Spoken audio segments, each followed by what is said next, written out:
बिस्मिल्लाहिर्रहमानिर्रहीम। अस्सलाम वालेकुम व्यूअर्स, वेलकम टू देसी शेफ। आज हम बनाना सिखाएंगे आपको आड़ू का जूस। बहुत ही आसान तरीके से, बहुत ही मज़ेदार होगा ये। आप इसको जरूर ट्राई करिएगा। आते हैं अपनी रेसिपी की तरफ। हमने ये 3 अदद जो है वो आड़ू लिए हैं और इसका छिलका उतार लिया है। अगर आप इसको छिलके के साथ बनाते हैं तो वो पीते वक्त आपके मुंह में छोटे छोटे छिलके आएंगे जो कि इसका टेस्ट नहीं देते, इसलिए हमने इसके छिलके उतार दिए। अब इसमें होती हैं गुठलियाँ। इसको ब्लेंड करने से पहले हम वो गुठलियाँ निकाल लेंगे। गुठलियाँ निकालने के लिए इसको ऐसे ऊपर से कट करेंगे। गर्मियों में आड़ू का जूस जो है वो बहुत पसंद किया जाता है। आपने इस रेसिपी को ऐसे ही ट्राई करना है, ये बहुत टेस्टी बनेगा जूस, बहुत ज्यादा मजेदार। आपने आड़ू को इस तरीके से कर लेना।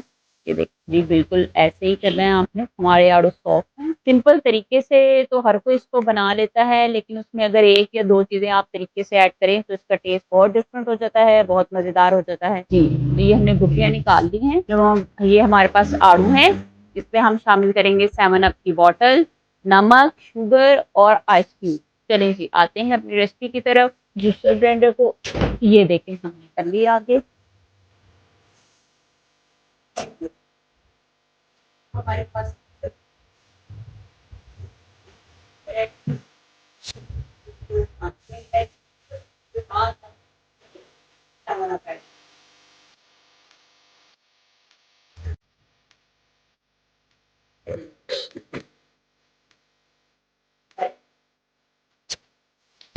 व्यूवर्स, तो हम बना रहे हैं आड़ू का जूस, जिसके लिए हमने लिए 3 अदद आड़ू।